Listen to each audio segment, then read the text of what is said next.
Hello and welcome to 10 Lessons Learned, where we discern wisdom for career, business, and life. In other words, valuable insights that you can't find in a textbook because it took us years to learn this stuff. My name is Jeffrey Wang, the founder of Professional Development Forum and your host for today. This podcast is sponsored by the Professional Development Forum, which helps diverse young professionals find fulfillment in the modern workplace. Today, we're joined by Professor Alan Davison. Alan heads up the Heterodox Academy in Australia, promoting viewpoint diversity in our academic communities. He has published both scholarly and popular articles on trends in social sciences and humanities research. Alan launched the Permission to Think speaker series alongside well-known media figure Josh Zepps in 2021, which invites prominent scholars to openly discuss complex issues during this age of outrage. Examining the roles of intellectuals and institutions in public debates, especially those in the humanities, arts, and social sciences. To date, guests in the series have included the likes of Jonathan Haidt and Alice Dreger. Alan had an unusual educational background, being largely homeschooled and entering university by special admissions. He studied piano privately through his teens and before initially undertaking a Bachelor of Music in Performance, changing to musicology for his postgraduate study. His long-running research covered music and visual culture, art and aesthetics, celebrity studies, and 19th century European cultural history. But he maintains his knowledge of his previous interests, especially in the philosophy of science and the scientific method. Welcome to the show, Alan. It's great to be here, Jeffrey. Thanks for having me on. Look, I've been looking forward to having this interview because of our shared passion for open inquiry and the ability to explore some ideas. Now, before we jump into your lessons, can you tell me a little bit about what a Heterodox Academy is and why is it needed? Thanks for the question. Heterodox Academy was set up firstly in the United States. John Haidt was one of the co-founders.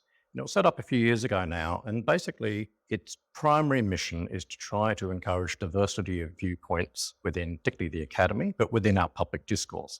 So it's neither right nor left, if you will, on the political spectrum, but everybody in the academy is of the view that we need to be having better quality conversations across the political and ideological spectrums. Okay, so you also mentioned permission to think. Is there something going on here in the world that is telling us that we no longer have the permission to think? Don't we live in a free world? Yes, on the surface. And in fact, the reason it's called Permission to Think, I think, reflects the idea that's fundamental to the program, that we're in an era where there's a lot of shaming and mobbing and tribalism, obviously fed by social media, but perhaps other things as well, and we might get onto them. So that the reason we call it permission to think rather than, say, permission to speak is I would argue that things have got to such a stage where many people that are otherwise quite curious individuals feel they can't even engage in the questioning within the safety of their own mind, if you will, quite apart from actually opening up a conversation or disagreement, colleague at work or in a public forum, for example.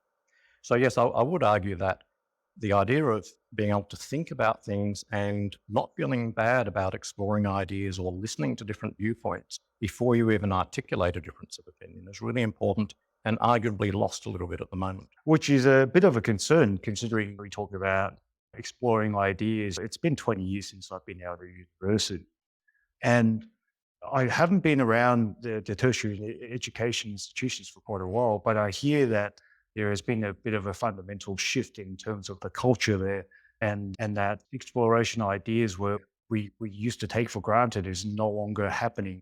What's going on there and why do you think it's happening? I suppose the first question is, do we have data or information or evidence that has happened? Because a lot of it's anecdotal, obviously. So people that have been out of the academy that might remember when they were doing their bachelor's degree 20 or 30 years ago, maybe through their children or through younger people they know, are hearing back about what's going on in the classroom now. And I remember even in my time, I'm not that old, but I'm old enough, that you could go through your university course and not even know what the politics of your lecturer was. Because the academic whose responsibility is to engage your mind in ways of not only delivering knowledge, which we use a lot, whatever that quite means, but also equipping young people with the skills and the confidence to be curious and inquiring and engage in debate. You could go through an entire degree without even knowing what the politics of your lecturer was. And the idea that there would be a really clear ideological or political expectation within your context of learning, so your fellow students or your lecturers or what you see your staff doing and how they're active, that's changed a lot now. I think there's much more open and clear advocacy for many of our academic cohort, my colleagues, that in a way would be immediately discouraging for a student that might come from a different political or ideological background, or simply serve to reinforce the ideological prejudices that some people might have to start with. So I think that's definitely changed. There used to be a pride, I felt, in the academic community in doing the best you could for your students to think critically, irrespective of the politics and the ideology behind it. And I don't think that's the case anymore. I personally don't have a problem with being true to your beliefs. Right? I believe that people should have the freedom to express their own beliefs. However, aren't we supposed to be able to engage with ideas that we don't personally believe in, but still be able to engage in such a way that's meaningful? So, for example, making a devil's advocate art. Is that not something that these professors are capable of doing? I'm sure they're capable of doing it. So I suppose the question is, when a professor or an academic teaching in first, second or third year or beyond, supervising a PhD, for example, it's really incumbent upon them, I think, from an ethical perspective, to provide their students and the young minds that they're dealing with the strongest possible articulation of a viewpoint that even they might disagree with. But I see many academics now quite openly and proudly displaying their politics, but also in such a way that discourages and completely disincentivizes having a different view because it becomes an ethical and moral issue. You mean failing students who don't agree with their Oh, professors? no, I wouldn't say that academics necessarily do anything as grotesque as failing students that don't agree with them. What I'm suggesting is, are we confident that academics provide the breadth of literature and reading and, say, arguments and essay topics and seminar topics, for instance, that show the best possible case, the strongest possible articulation of a variety of views they might not agree with? And that's, I think, something that should be definitely looked at more closely. 100%. And, this is certainly a part of the podcast that might be edited out depending on your answer. But you think that's motivated by a lack of ability to critically think? Or do you think it's a lack of character to allow others the freedom to explore themselves? In a way, a bit of both, but academics can critically think. And we might come to this later, but academics can also get very good at articulating and reinforcing a set of perspectives that they already are very devoted to, rather than articulating and expressing a very strong argument that's counter to what they might personally believe. And I think one of the challenges we have is that it's not as black and white as they're openly negative towards alternate views, but are they presenting the full gamut of alternate views, or are they framing them within a whole lot of moral and ideological framings, if you like, that limit or discourage conversation outside those narrow views? That sounds like a great segue into lesson number 1. Never stop being curious. So does that mean you just never stop learning? But of course, a lot of universities talk about lifelong learning or a lifetime of learning, which I think is great. But fundamentally, it means read things, listen to podcasts, listen to this podcast, listen to podcasts maybe from perspectives that you don't always understand. If you keep reinforcing due to the algorithms that are out there and reiterating the views you've already heard by a variety of people, that's not really learning much. That's just reinforcing, arguably, the prejudices and viewpoints you already have. So by being curious, it means being curious about where disagreement lies and what's the best case for trying to understand the basis of that disagreement, rather than moralizing and dismissing disagreement as something to do with ethical values or the right kind of political tribalism that comes with it. Well, but that's easier said than done, right? Because it's uncomfortable to learn viewpoints that you personally disagree with. How do you suggest people could open themselves up to be open to these ideas? We're talking about a form of open-mindedness, isn't it? Yes, and look, curiosity is really just a shorthand for open-mindedness in a way. The idea of being curious means not only just wanting to learn things that already fit those world views that you've built within your own mind and your understanding of the world, but it also means be curious about why things are different and why someone might believe or say a different thing to oneself, and do so in good faith. But are you suggesting that people change their mind if they were to learn something that goes counter to whatever they believe? Well, here's the thing about the relationship between belief and belief isn't neutral, in the sense that you only have to look around you on the news and social media and in daily discourse, that beliefs tend to cluster around a set of ideologies and tribalism type matters.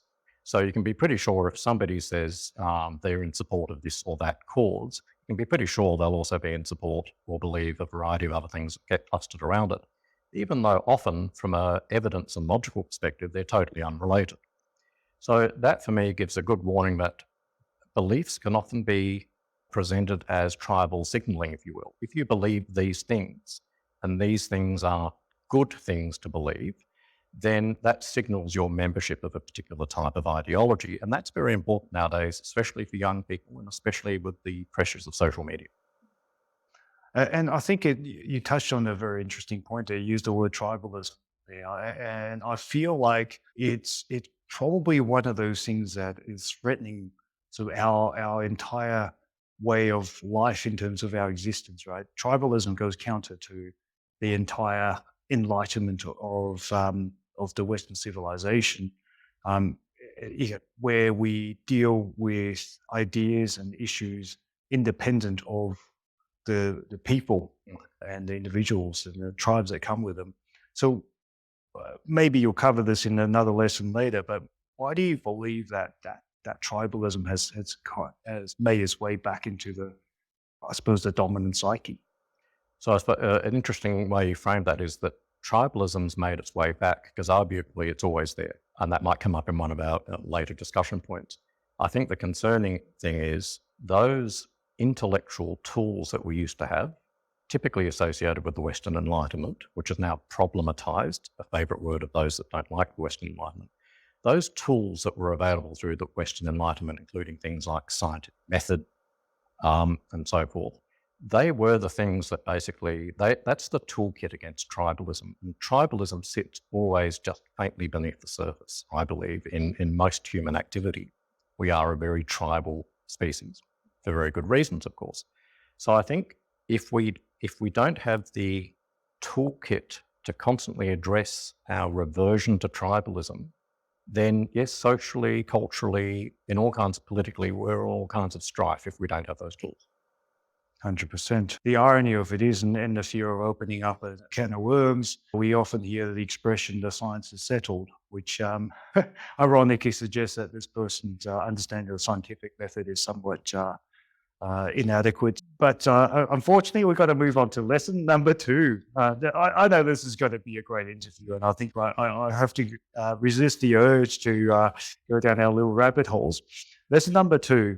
Being passionate about a problem doesn't mean your solution is right. That's quite a concept to grapple with. And it needs a bit of unpacking. So being passionate about a problem, or let's say passionate about a cause to address a problem, might be one of the wicked social problems we could talk about and that many people would have in mind. There's 2 elements to that. One of which is in the way that you're passionate about the identification of that very problem itself. Does that necessarily mean you can see your way through to the solution to that problem? And I think what happens, and I'll frame it in a more technical way, moral clarity on an issue does not mean epistemic certainty. Now, by epistemic, I mean the way that we know what we know. So if you have absolute moral clarity around any issue, particularly a socially contentious one, that naturally leads, in I think the very tribal mindset we have nowadays, to an absolute certainty around the way the problem or question has been framed, which assumes a lot around it. Things are not self-evident. The way we frame them embeds assumptions. And then the second part of that, part B, would be the assumption that moral clarity leads to certainty around how to address that problem. And if you look at many disagreements on really toxic social issues, often it's not because there's a fundamental disagreement about there is a problem here that we need to look at. The disagreement might be around the precise framing of that, but more often than not, the debate and the toxic debate that we often get and the finger pointing and the mobbing is around people who have different views about how that problem is best addressed. And they're two different things. By all means, being passionate about something, don't want to stop people being passionate about it, but don't let your passion for an idea obscure your ability to unpack it and to be rational and articulate how it can be best framed, but more importantly, how it can be best addressed. Okay, lots to unpack there. I think in my brain, I'm just racing right now trying to understand what you've just said. For our audience, though, is there maybe perhaps we can illustrate it via an example? Is there an issue that we can talk about where the debate around it is the framing, or as you refer to? Is there an issue that's happened recently that you can think of that I suppose people fall into this thing that you're talking about? There's probably too many to choose. Not sure how many we'd want to put on the podcast. But look, the recent turmoil around the voice referendum, so representation in Parliament of Aboriginal peoples. You might have to explain that for our international audience. Last year, Australians went to the polls to vote on a landmark referendum, which was to establish a so-called voice to Parliament, which would have, if you like, special access and rights to members of Parliament, but also policymakers and others, on the basis it would represent Aboriginal or First Peoples or First Nations interests. And the intention is to improve their lives and to address some of the challenges that they're having in terms of life. And yes, yeah. Now, no matter where people sat on the side of the debate, while there were many good faith actors in that, there were also many people saying fear-mongering on both sides, but also those who were in favour of the voice at times would characterise people that raised questions or concerns around it as being just an outcome of colonial mindset or of continuing racism, etc. Where, of course, and that really framed a lot of the debate. And through my own discussions with people, including some very prominent academics and people in business and industry, they were quite happy to say off camera, I personally have some concerns about the constitutional implications and various other things like that, more the technical side of the argument, if you will, but a very important one in those minds. They were afraid to articulate this within their own organisation because their own organisation had already come out in support of a yes vote.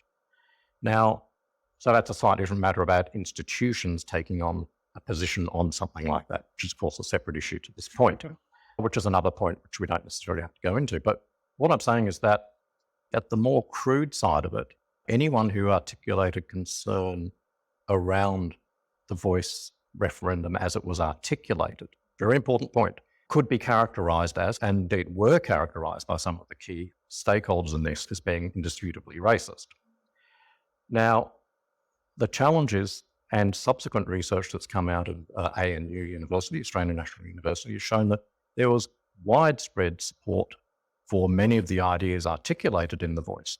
The vast majority of Australians of all backgrounds want to see improved conditions and the closing of the gap, as it is called, between non-Indigenous and Indigenous Australians. That was beyond dispute. Many of the concerns that were articulated were much more specific around constitutional implications, the legal side of things, and whatnot.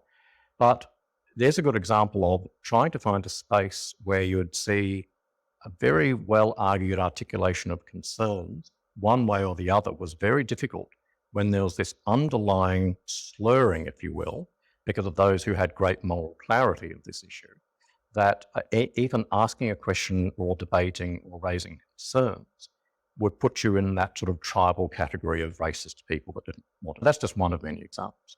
Yeah, that's a great example, actually, because I did have some sort of strong thoughts myself around the referendum in 1967 when they had the referendum to recognise the Aboriginal Australians to the Constitution. There was widespread support. In fact, overwhelmingly, I think it was something over 90% of Australians supported it. Clearly, there is that goodwill towards the Indigenous community, but what could have shifted from 19 to essentially 40% in support of the voice? Yeah, and I think that's where that kind of thinking really fell down, because if that was such the case, then how did you go from 90% to 40%? And clearly, I think this is, for want of a better word, the madness of crowds thinking that your moral clarity means that your solution has to be the only and the right one, where had they brought people along the journey, most people actually agree with with the yes camp's moral position in that they want to improve their lives, but not necessarily see the solution as the right one. Yeah, and so I think that's a great lesson, and that's just one example of the madness of crowds that we see all throughout the world, where I think people who are trying to do good things are absolutely stuffing up their best efforts because they're thinking in that moral framework. Indeed, yes. And there'd be many more examples we could go into, but I think that's a good one. Thanks for sharing that. So lesson number 3, try to steelman and not strawman. Now, can you explain what steelman is? I know what a strawman is. So for the audience that might not have heard that term, strawman is where you take the sort of the weakest version of the argument or the most ridiculous interpretation of somebody's argument and attack that. What is a steelman? So Steelman is basically the opposite of strawman. When you see arguments being made against a position, and sometimes those arguments can vary according to who's making them, how well informed they are, how articulate they are. You do the opposite to strawmanning. You don't pick the weakest example of that argument and say, look, this person's clearly ill-informed because they got this wrong. Steelmanning means look at the best possible articulation from a different point of view and work on articulating that. And when you disagree or argue back or you consider your own position, do so in light of your steelmanning of an argument, not your strawmanning. Now, it relates partly to the previous point we were just discussing, but it's really important that when we hear disagreement to our own views or there's a public debate that seems to be very polarized, look at that debate and ask yourself, are they simply strawmanning each other's arguments? They are picking the worst or most ill-informed or ill-intentioned side of an argument. Or are they actually looking at something that has a core of real robustness about that? And because we see it in our political life, we see it in social media, it also fits the tribalism mindset very well, that it takes a good deal of intellectual effort to steelman a different point of view and try to find the best articulation of it and not strawman it, particularly when you add the moral imperative over the top, because strawmanning often comes with the moral dismissal. So I think it's really critical that in institutions like our universities, but also our schools, instill in our students and our community the ability to articulate the strongest possible argument against what they believe in, not this kind of caricaturing that we have frequently at the moment, including regarding the arguments and motivations. So strawmanning can also apply to the way that we frame a different point of view from their supposed moral viewpoint or why they're saying that, rather than actually looking at what are the points about their argument. Where's the evidence for it? Is it logical? Does it make sense? Where can I find data about this? Where can I see it articulated? Rather than, they're saying something that I've been told makes them a bad person, so I'm not even going to listen to whatever evidence they bring to bear on this argument. So for the uninitiated to this particular process, because you're talking about a method of thinking, essentially. You're taking the most charitable interpretation of what someone could say. You're not assuming, impugning bad motives on what they're saying. You're assuming that if they're a good person and they want this stuff, what merit could they possibly bring to this argument, right? Not easy to do, I must admit, but at the same time, how would you go about doing it? Is there some sort of a guideline on how you would go about steelmanning an argument? Is that something that you can learn? You can certainly learn it, and I'd say our natural predisposition has a lot of conscious and conscientious effort required to steelman, particularly something you don't like. So I think, yes, it does take effort, and it takes an ethical view that I'm going to do the best I can, not just the intellectual one as well. So the first thing needs to be curiosity and also looking for sources and evidence. So if you see, for instance, on the news or on a documentary show or something like that, and you see a soundbite of someone saying something and it sounds a little bit ridiculous, be curious enough to check, I'm going to go and check what sources were they referring to? What study were they referring to? What data were they referring to? Can I find it somewhere? Can I have a look? And it's just it comes back to that earlier point about curiosity. Being able to steelman an argument and being generous as you can requires a fundamental fostering of that curious mindset so that you're not just dismissing different views through that strawman technique. So could you give us an example where you've practiced steelmanning and it ended up being a good outcome? In my own research, I try to do it, which is, first thing is try to get back to sources.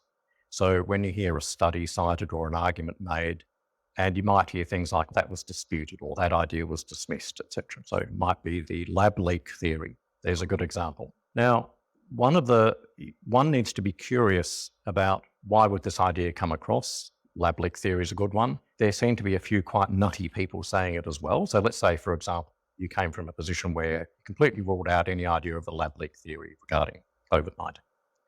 And you did so because either you saw on the news, it's just a conspiracy theory, or you had someone in a white jacket with a stethoscope around their neck saying it's a ridiculous idea. And look, I think the challenge is there are conspiracy theory nutters everywhere. That is absolutely true.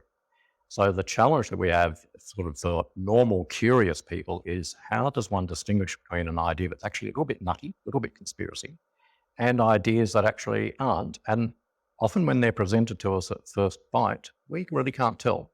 So I just urge people to have that little bit of curiosity. Spend 20, 30 minutes, dare I say it, online, depending on where you go. Do your own research. And it's with various other things as well, political interference in the US. So either in the Trump campaign or the Hillary campaign and others, the kinds of stories that were going around about Russian interference. Now, of course, there can and will be interference by malicious actors in all kinds of things. But it'll be interesting to look and to do a study of were conspiracy theories against external intervention in favour of Trump more easily or more difficultly dismissed than those, say, against Hillary. And depending on where you sit on the political spectrum, you can be pretty sure of what the answer was. But the factual likelihood of either of those things happening remains exactly the same. It's just the politics of the people presenting the argument and the politics of the people happy to receive the argument. So again, it's fostering that curiosity just to do a little bit more digging and not necessarily rely on the sources that you tend to gravitate to because they reiterate what you already believe. And just having a little bit of open-mindedness about it. But, you know, that famous saying, if you opened your mind too much, your brains will fall out. That's also the case with conspiracy theories as well. And so finding the right balance, I'd say, is very hard. But I think the most important thing is look for the warning signs of straw manning. And straw manning means a caricature of your opponent, the selection of the worst possible examples of people who agree with that view as well. Because there will always be people as outliers who believe with a position, and they can be bad people. But if you see those signs of people that seem to be acting in very bad faith in support of an argument and they seem a little bit crazy, ask yourself, are they genuinely representative of the best case of that perspective? Well, do you suggest that we look at a particular theory and then say who's the most credible source that believe in this theory as a starting point? Yeah, go for where it looks strongest, not ranty, ideologically charged. So look for people that seem to have decent credibility. They might be academically trained or medically trained, or they might be virologists in the case of the lab leak. But also look at the people who are saying absolutely not. And the other thing that I think should trigger concern is when you hear allegations of racism, phobia, or any of those X, Y, Z phobic arguments, I would say they are the first warning sign that the argument or the issue that you're looking at is being obscured by ideology rather than evidence, because there's no need to revert to name calling if it's a very sound and well-established issue. But if you encounter arguments like it's racist to say that thing, and you think for a moment, hang on, that's not really what the point is. The point is either a lab leak happened or it didn't. Either it's a reasonable hypothesis or it's not. Where does the race bit come into it? And yes, it is possible that elements of racism play in public discourse, because they have and they do, but that is logically disconnected from what the fundamental claim is itself. So look for those warning signs. You'll see many of them on many issues, I believe. That's actually a great segue to lesson number 4. And this is actually a scary thought, because you say that smart people can use their IQ to rationalize terrible ideas. Yes. You just said not to impugn their motives. You know, if they're terrible ideas, but they're smart, why would they use their IQ to rationalize terrible ideas? Are they misguided? Are they wrong? They're true believers. And look, religion's a great example. If simply by dint of people growing up in a religious or a particular cultural background. More often than not, they'll grow up and they'll become at times articulate and passionate about the very set of beliefs they happen to be born into. But if they'd been born 100 kilometres away or 100 years different, they would have been born into a different circumstance. Religion's a good example of this because you have remarkably clever intellects arguing about the finest details of a sacred text, where if you don't come from that religious background, you have to ask yourself, why are you even arguing about that sacred text? Because who says it's sacred? Who says it's the word of God?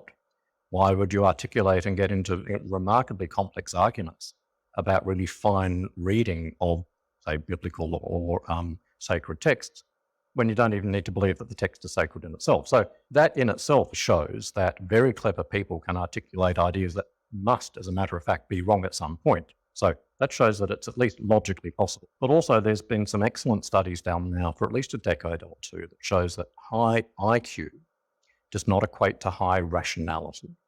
Now, rationality means the ability to work your way through arguments in terms of Steelmanning versus Strawmanning, in terms of politics and ethics. That is not correlated to high IQ at all. In fact, it's quite the opposite. People with high IQ, and particularly if they're ideological at the end of the spectrums or politically, so right-wing or left-wing in the old binary system, which is very little use nowadays, by the way, people with high IQ, but at the ends of the political spectrum, are much less generous and much more easily led by bias than those that are more moderate and possibly even with less IQ. So the relationship between being very rational in the broader sense of our understanding of the word rational and having, if you like, high mental computing ability like IQ is not a straightforward one. So what it tends to mean is that people who are very intelligent can often become very articulate and convincing at arguments that they already believe, because their intelligence provides them with the tools to articulate in a very convincing way something that they already believe and understand and are committed to. So the challenge is there that our universities, which are our fundamental sense-making institutions, after all, is where all of our clever people are, we claim, our universities are filled with very clever people.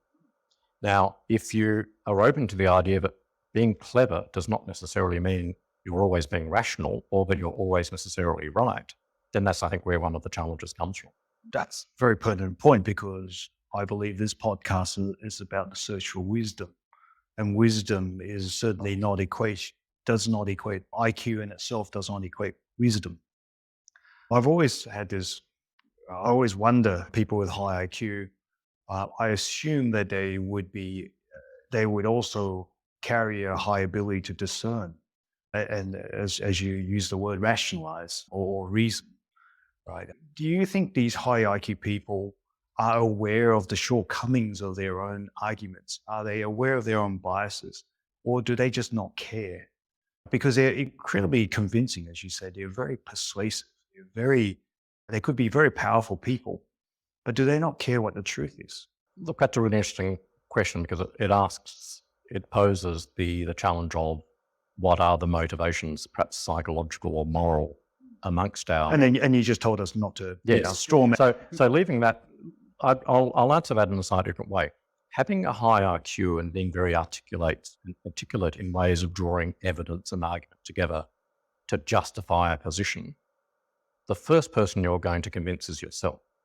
So without wanting to psychoanalyze, you can see that one of the attractions would be in trying to convince others of what you believe, you're ultimately trying to convince yourself of your position and your rightness about it. And the higher the IQ, the more articulate and the better you're going to be at convincing arguably yourself as well as those around you, but also in discouraging and putting down others who disagree with you, but perhaps aren't as articulate as you are. Now, the whole point, we have things like the scientific method and the consequences of Western enlightenment, etc., is to basically try to blow that open. Because let's face it, it's not like the churches were bereft of highly intelligent people. So in the challenge to religious authority and knowledge and explaining the world, being anything from is the Earth in the center of the solar system or not, for example, the whole reason that we need to step outside that ability to articulate something we already believe is to try to bring those external measures and tests in. And again, that's a mindset that needs curiosity and that needs openness and it means Steelmanning. But if you're not of that disposition or you're being discouraged to have that disposition, then basically you'll use your intellectual superpowers to constantly reiterate and reinforce something you've committed yourself to, especially if there's a tribal element to it and you're being a good person in articulating these things. But I always wondered, as you mentioned, these hierarchy people, they believe that they're doing the right thing by being a warrior for their cause, more so than as a genuine searcher for the truth, right? Sometimes I wonder, how do you convince these people to do the right thing? Because they certainly hold a lot of power because of their intellectual capacity to rationalize these terrible ideas. But don't they realize that if they were wrong, that there are consequences to that power that they hold? I think that's an excellent question to put to them, but I'm not sure if that happens a lot in our current discourse and in our university. And I think that goes back to your lesson number one. The fact is that they don't have that humility to be curious about things that they know that they might not possibly or challenging the assumptions that they hold. But this is actually a great segue. Lesson number 5, you say to be both strategic and tactical when challenging orthodoxy. So I'm guessing you're talking about when you're challenging those who are incredibly articulate, but I guess wrong, or does not reason well. How do you go about it? Look, and that's very much something that's come to me through feedback from younger academics and students, in that oftentimes they'll say, I'm really concerned that in my tutorial or in my lecture, this thing was said, and I didn't quite know how to challenge it, and I wanted to challenge it. But then this has career and reputational impact. So universities and university careers, and I'm talking about university students as staff at the moment, they're incredibly monolithic in various discipline areas in terms of politics and ideology. So if you're a curious young first-year student and you hear something in your first-year lecture and you really want to dispute it, but it's already been framed that anyone who disagrees is a morally bad person, or anyone that disagrees is XYZ phobic or racist or whatever. The very practical advice I give to people who have that natural tendency to challenge or be curious is think carefully. Now, while ideally you should be in an environment where you can openly and in good faith and respectfully challenge a whole lot of orthodoxies that we see around us, the reality is that for many young people in academia, that is not the case. And that to propose, say, a research topic or a PhD topic, or to put in a funding proposal for research, which challenge the orthodoxy of those around you, could be incredibly damaging and certainly be very unsuccessful.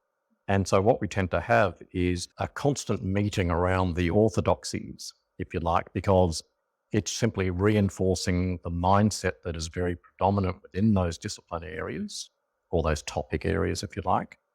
And the role of a curious and questioning young academic might be to want to really challenge those, but that will have significant career implications for where you might get published, who might supervise your thesis, where you might get funding, and of course, where you might get a job. And if you're known to be that young academic who challenged and caused some moral mayhem or uncertainty around this very fraught issue, be it race, religion, gender, whatever, anything that's fraught in a lot of today's discourse, you will have significantly damaged your career opportunities. So what are you suggesting they do instead then? Well, the first thing is be self-motivated to learn the tools and techniques of how to respectfully challenge or disagree. Okay, so you're not saying fake it and join the orthodoxy until you get to a position of power. You're not selling your soul to get up the ladder just so that you're in a position to actually change things, right? You might have to if you want to get, depends on how far up the greasy pole that you want to get in any field, not just academia. The problem, though, is that once you sell your soul, then you're no longer in a position to challenge authority. Indeed. And quite often they find themselves being, I suppose, going native, right? So being tactical means within the limited domain of influence and that you feel comfortable, do what you can. Put that footnote in, have that slight challenge, ask a question, think about how you frame something in ways that are staying true to your genuine curiosity. And even if you're regurgitating a lot of the orthodoxies around that, you can frame it in a way that you are clearly demonstrating you are regurgitating the orthodoxies of that thing around it. and that you can keep your own view either a little bit distant from it, or you might even find ways of questioning or disagreeing that. So it needs to be a very nuanced approach. So that's what I mean by being tactical. Strategic is long-term. That's the selling your soul piece, which you just mentioned, because after so many years of letting things go that you didn't want to touch because they were too radioactive, after you've done that for 5, 10 or 15 years, then pretty much gone down that road then, haven't you? So I think it is a genuinely challenging situation for many of our young thinkers. And what I'd urge them to do is don't necessarily find refuge in the extremes of political polarization on either side, although it will typically be one side at the moment, where the only people who want to hear what you say are people that you normally wouldn't want to mix with because you actually don't like their politics or viewpoints on a range of things, but they happen to agree with you on that thing. And it's a very challenging environment, I think, for people that are genuinely curious and generally want to question the orthodoxies they see around. It sounds to me like you believe, though, by questioning orthodoxy, you have a chance of waking them up from the matrix, so to speak. Do you still believe that's the case? Are people pretending to sleep, or are they genuinely just misguided? Look, I think there's a good dose of both. There's always true believers, and those true believers can be very articulate and clever people, and many of them I'd say are in university. And then there's a whole lot of people that go along with it. And there's a very well-known phrase called preference falsification, which is basically a whole lot of people that go around that you bump into that seem to be agreeing with what you're saying, but in actual fact they don't, but it's because they think everybody else does. And as soon as that bubble bursts, then you suddenly realize that a whole lot of people you go to work with, or that you travel into work with, or you're on the bus with, or that you meet at the cafe, they actually agree with you, but they didn't want to say so. So I think the role of more heterodox leaders like myself and others, and indeed the role of the university as its main intellectual commitment, should be to burst those bubbles of orthodoxy and preference falsification. And we're absolutely not doing that at the moment. Yeah, I absolutely agree. And this is when you say preference falsification, that just gave a term to this phenomenon I'm observing. What I find is that when you practice radical candor, you sometimes be really surprised at the actual opinions of people around you. But I've sort of gone on a bit of a journey myself, revealing much of what I think. I realized small talk is a waste of time, so you started having real conversations. To my surprise, 80% of people I talk to tend to agree with me. And I can't explain the kind of relief you have and realizing that most people are just playing along, but we're getting another rabbit hole we probably shouldn't be going down. But lesson number 6 on the topic of orthodoxy is you saying that being anti-orthodox can be as bad as being orthodox. I guess what you're saying here is that when you talk about tribalism, if you orientate yourself by the tribe, being anti-tribe is just as bad as being part of a tribe. Indeed, and I think you end up becoming the thing that you pretend to oppose.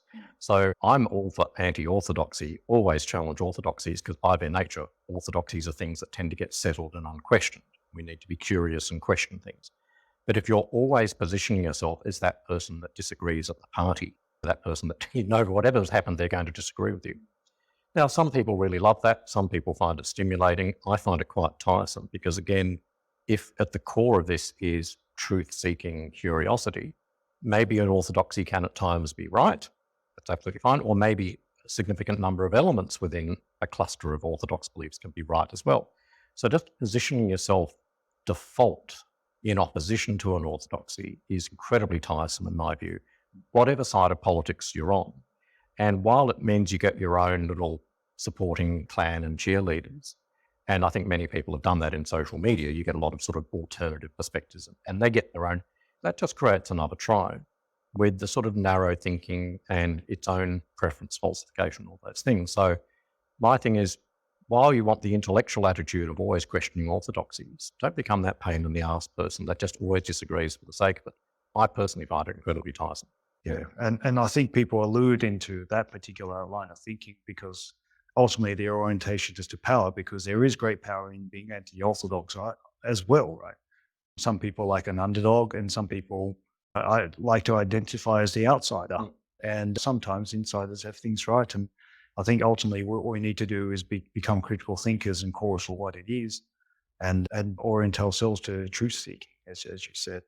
Now, this is probably the lesson that's going to get our show cancelled, but lesson number 7, humans are apes. Just to remind ourselves that, particularly where I come from, arts, humanities, and social sciences, it is so rare to see anyone writing about issues that pertain to the human condition, society, being gaps in racial outcomes, all of those things that motivate us to make the world a better place. And yet there seems to be this sort of overwhelming blank slateism that somehow if you've got a theory, whether it be a Marxist theory or this or that theory, that somehow there's an inherently obvious solution to the human condition, which ignores the fact that we're the outcome of millions of years of evolution and we're an animal. Now, that doesn't mean to say we've got a biological determinism. We are just merely animals. We're obviously an exceptional type of animal, clearly. But at the end of the day, we are an animal in our current state now with our current mental equipment, our current physiology that evolved many tens of thousands of years ago to be optimized for that kind of environment many tens of thousands of years ago. So all of those attributes we've talked about before, including tribalism and all those things, they are literally what is with us as the human natural condition. And the idea that there's some theory of ideal existence of being human that ignores the fact that we're animals, I just find utterly bizarre. And yet, the vast majority of literature and theorizing that comes out of much of the humanities and related fields doesn't even have the slightest nod towards, if you like, that biological element in our nature, that evolutionary element in our nature, unless it's to dismiss it as some kind of evil eugenics, some kind of social Darwinism, which again is straw-manning the point. The fact that there may well be ill-intentioned and poor outcomes from taking a naive view that we are animals. Clearly, that does not mean that the validity of the overall proposition, we are apes. Look at how other apes behave, look at how other animals behave, look at how we evolved to pretty much where we are now. But we're basically, if you like, a modern ape, but in a world that's very different to what we optimally evolved into. So the idea that you can talk about improving society, improving the human condition, or addressing any of the social ills we have in the world around us in total ignorance, and in fact, pride of ignorance of anything related to evolutionary biology, evolutionary psychology, and all of the insights that come from that, I find utterly staggering myself.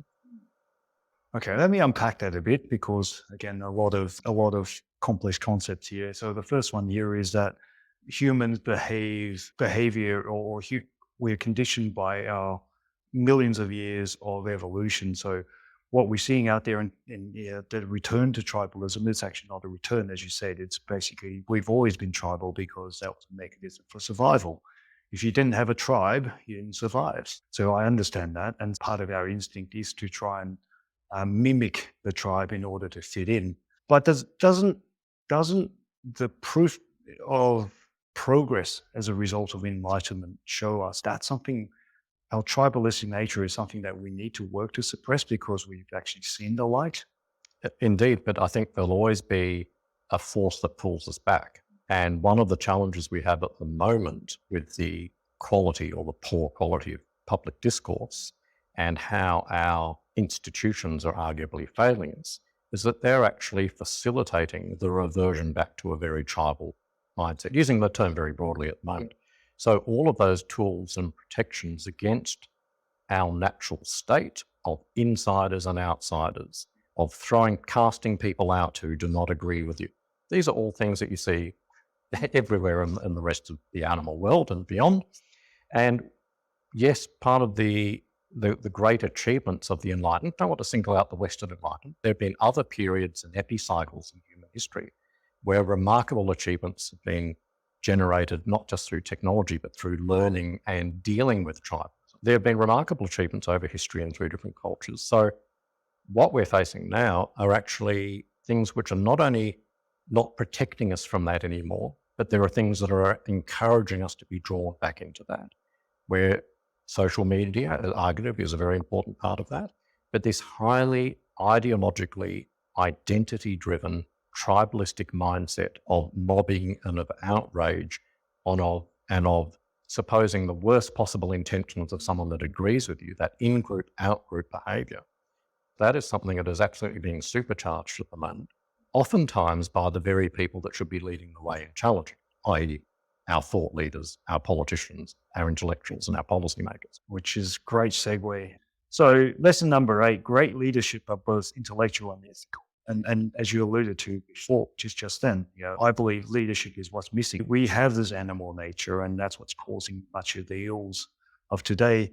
And leadership is about people who can overcome that urge for reverting to our animal tribalistic nature. How do you be a great leader in this day and age when the majority of leadership that we see is just missing in action? Indeed, it's worse than that. It's not only missing in action, but when we see what is presented as leadership, it's actually feeding off the tribalism. It's the charismatic, it's the group forming, it's the outcasting of those that disagree. But then that's exactly the challenge we have, is that people get into power by exhibiting qualities that are misconstrued as leadership.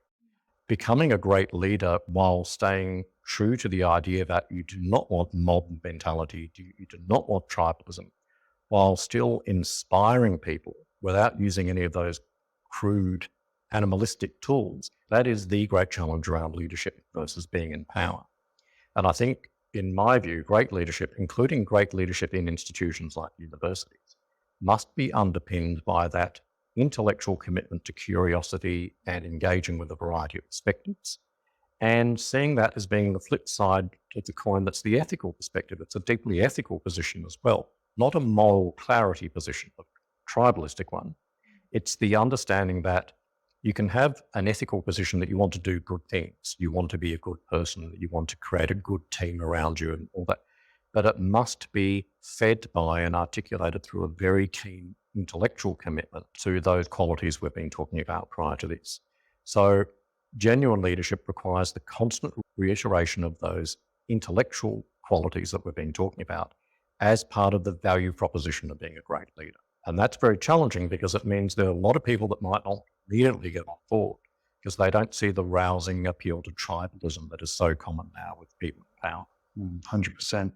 And I think that's the genuine challenge, in that I believe there are great leaders, and there are great leaders who are incredibly articulate at inspiring others to follow the same. But the danger is that people take the easy path. It's easy to get to power by appealing to our animal nature, our tribalistic beliefs, far easier than having the character and the substance to be able to do the right thing and be really good and articulate and convincing in inspiring others to do the right thing as well. What does it take for great leadership to rise? Because you and I both know we need them right now. Yes. Look, that's the $60 million question, isn't it? Because the incentives for holding fast to those intellectual and ethical values, that actually creates all kinds of impediments for going up into positions of power, I would argue. And so how to frame one's leadership qualities and values in a way that doesn't appeal to those cheap tribal elements is precisely the challenge that we have.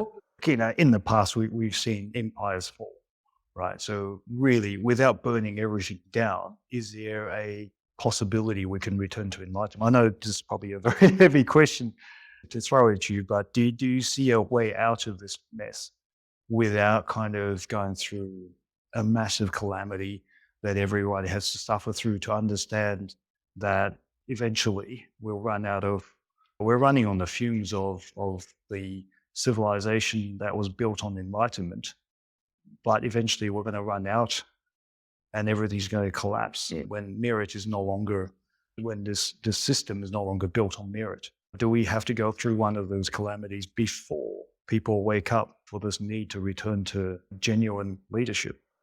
Unfortunately, I think we do need some form of calamity. It's just how calamitous the calamity will be, because lamentably, the people driving the degradation of those very qualities of, if you like, Western civilization, of enlightenment, etc., are people that are very keen, at least they think they're very keen, to see precisely those values fall.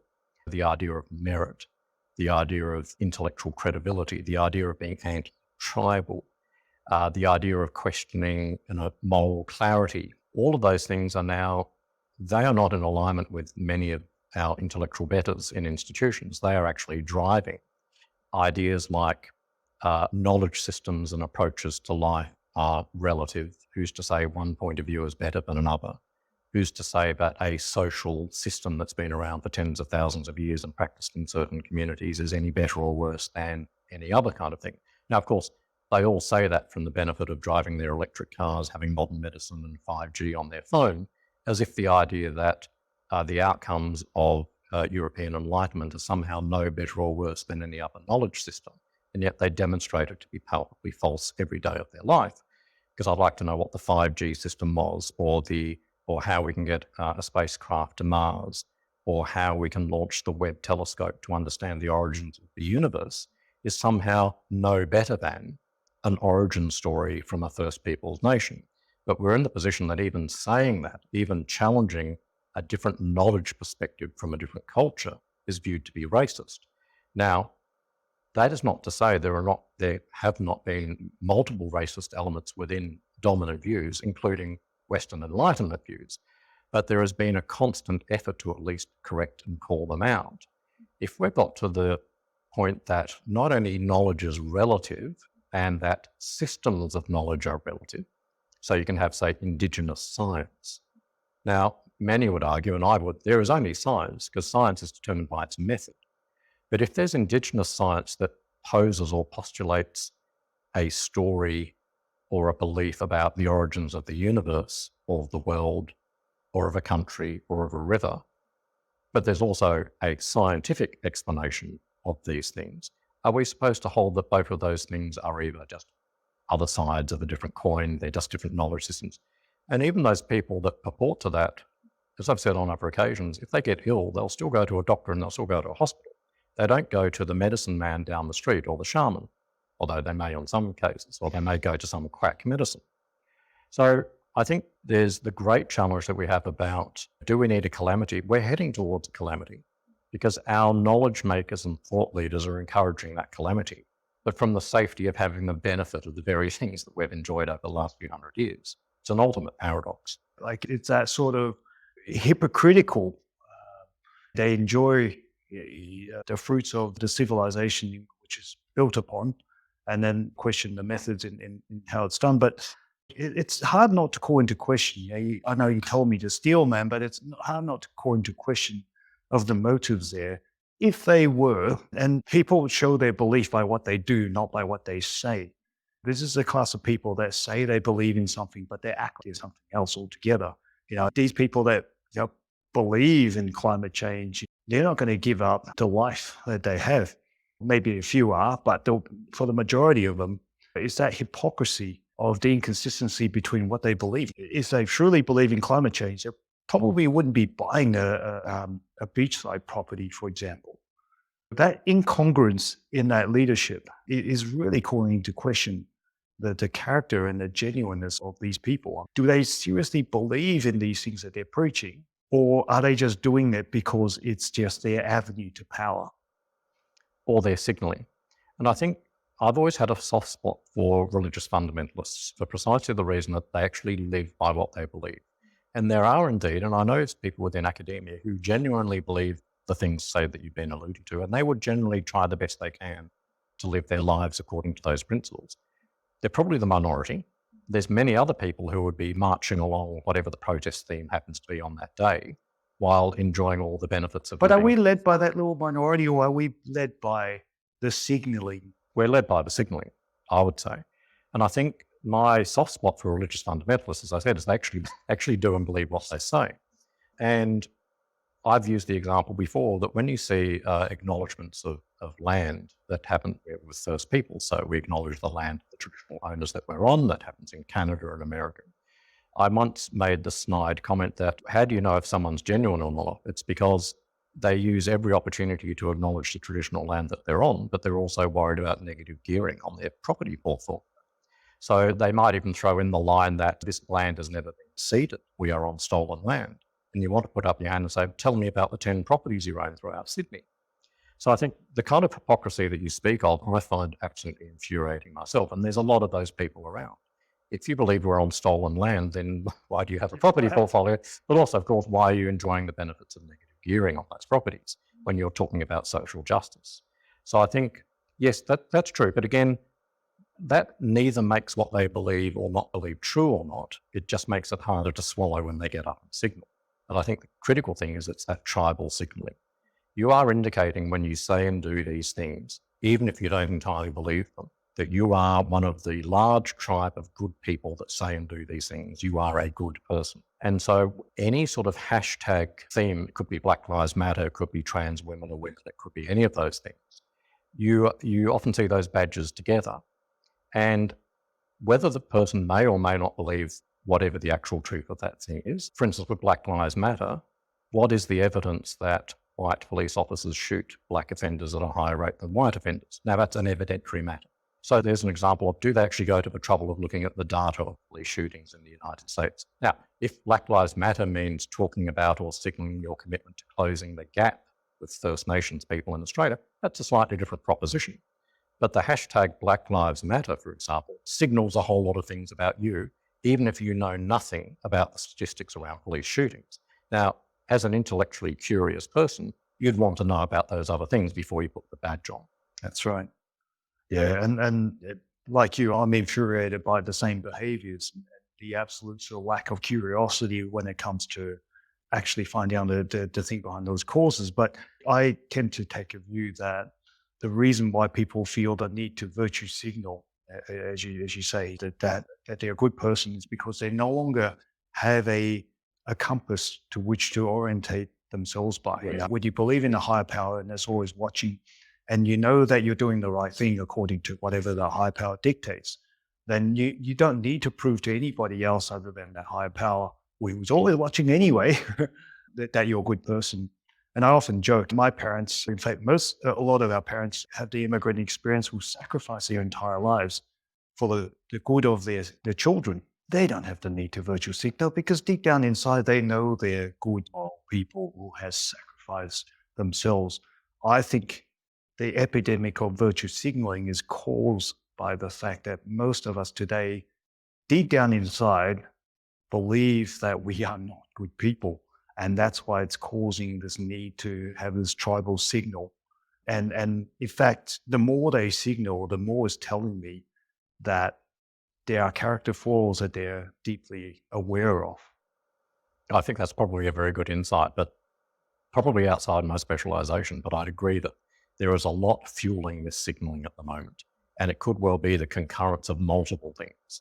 But I think that idea of where there is at the level of society, those north stars of what it is to be a good person and a moral person, which could be entirely exhibited through your own personal values and individual private commitment, those things no longer seem to be the case. Again, social media is an element, that constant signaling that you are a good person, thinking these things and saying these things. If you're a really good person, there's probably no need to put it on your Twitter feed or X feed or sub whatever. So I think, yep, it's definitely there's something going on. Certainly. So lesson number 9, be consistent, but be prepared to change. We're talking about leadership here. It's really important that as a leader, you show a consistent application of your values, your intellectual values or ethical values. But of course, you can change and develop, and your beliefs might change. Your understanding of an organization or the leadership that's required in an organization might change. It's not that you get a reputation for being inconsistent. You have a reputation for applying a consistent set of values and intellectual propositions that may lead to your leadership evolving as you go. That's really important for authentic leadership, because otherwise people see leaders changing what they say and do according to the power element. In other words, they see leadership chasing after roles, opportunities, and causes according to how it helps transport or transpose them into more powerful positions. It may be a social cause, maybe a social justice cause, maybe a whatever cause. And if you're applying a very consistent intellectual approach to these things, you need to navigate your way through those things that are career enhancing in a very real but facile way, versus are you going to stay consistent with your regularly articulated values and outlook on the world. So it is complex because there will be sacrifices and missed opportunities. But I see a lot of people in leadership roles that are clearly going into those roles because they're saying and doing the things that are needed and that are the things of the day or that are the orthodoxies. And you have to ask yourself, But I know they're quite clever people. Surely they're questioning that when they're going out and championing a particular intervention, a cause, or a whole of organisation initiative, you know from your own conversations or insights into them, surely they've got doubts about the validity of that, or whatever it happens to be, but they're nonetheless chasing those things. So I think long term, for me, it's important that you see a consistency of application and messaging from your leaders, and that they're not seen to be chasing where the opportunities and the power that comes with the opportunities comes from.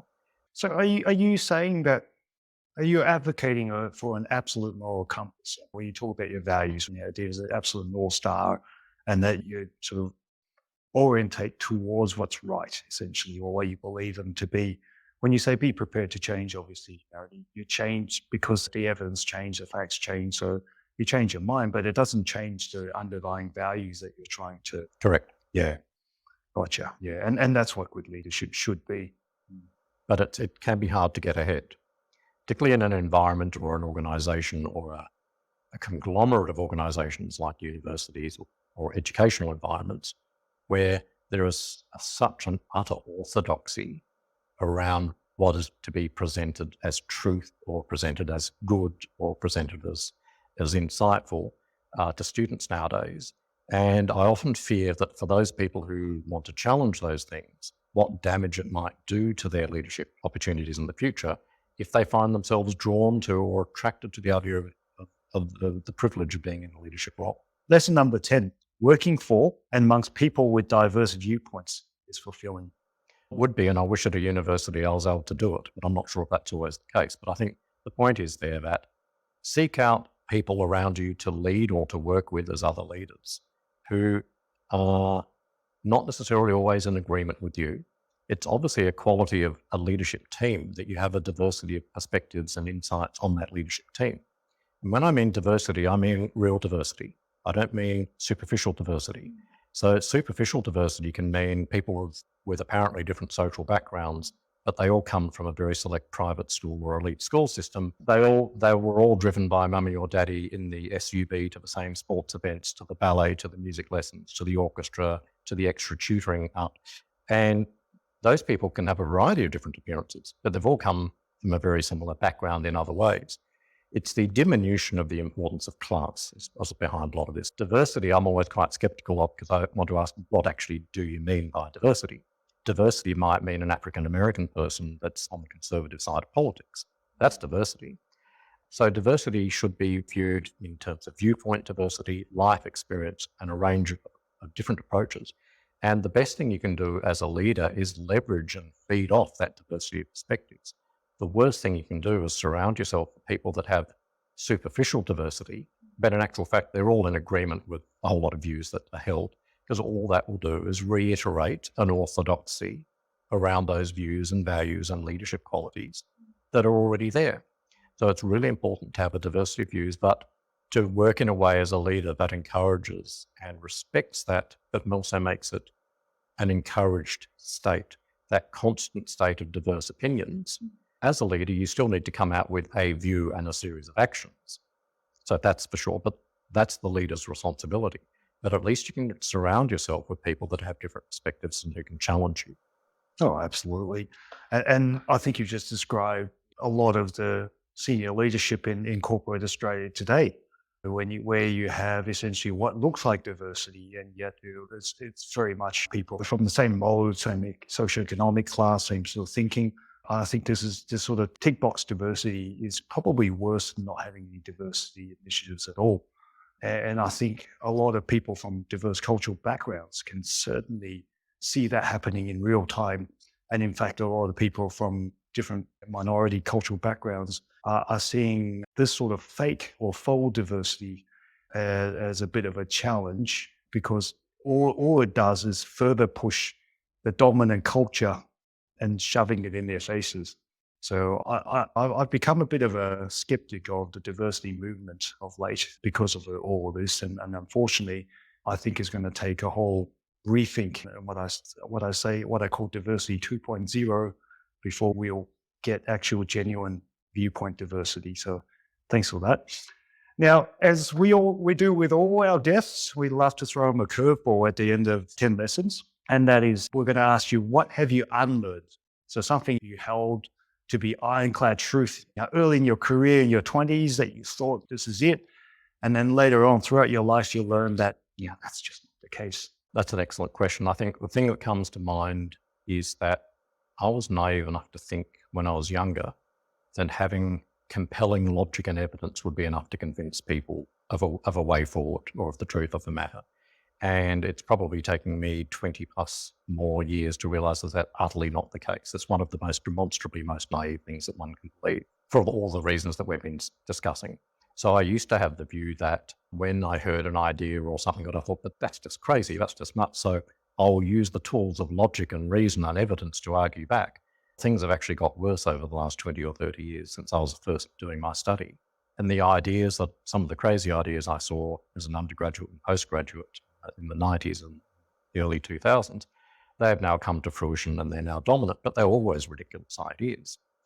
So I and many other sort of skeptical people of the skeptical bent have probably spent a lot of time arguing and spilling a lot of ink, explaining in clear logical terms why these are bad ideas, to zero effect. So I think I've woken up in the last few years to the idea that logic and reason have no impact on a deeply irrational and tribalistic mindset that has been thoroughly weaponized by the people that are pushing these dogmas and orthodoxies at the moment. Knowingly or unknowingly, it just happens to work. So I think that's been the greatest revision of the belief I would have had, is that overconfidence that being logical and sensible and evidence-based would eventually find your way or your institution through to a position of better understanding of the world. That North Star of truth-seeking is palpably false. Yeah, unfortunately, I think I have exactly the same beliefs when I started out as well. I think roughly maybe 6-7% of the population would be of the bent where they will look at an argument logically and be able to to look at it rationally and just make that decision. But I think as I aged and as you discover, people make decisions on emotion. And unfortunately, knowing the truth is not enough, knowing the logic to that truth is not enough. It's about making that argument persuasive. So one of my life lessons, as I've actually had an episode myself, is to seek the truth and make it persuasive. I think it's incumbent on us as critical thinkers and truth seekers to genuinely seek that truth, but also to articulate it. And here's why we're having this conversation today. Indeed. Well, it's been an absolute pleasure, Alan. I thoroughly enjoyed our conversation and going down all the rabbit holes. We'll probably go for another hour if time permits, but we'll have to finish on that note. You've been listening to 10 Lessons Learned, the podcast that makes the world a little wiser, lesson by lesson. Today, we're joined by our special guest, Dr. Alan Davison. This episode is produced by Robert Hossery and sponsored by the Professional Development Forum. Don't forget to leave us a review or a comment. You can even email us at podcast@10lessonslearned.com. Go ahead and hit that subscribe button so that you don't miss an episode of the only podcast that makes the world a little wiser, lesson by lesson. Thanks for tuning in and stay safe, everyone.